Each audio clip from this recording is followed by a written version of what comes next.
arrest MLC కవిత అక్రమ అరెస్టులు MLC కవిత అక్రమ అరెస్టులు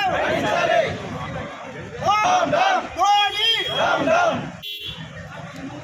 జై తెలంగాణ జై తెలంగాణ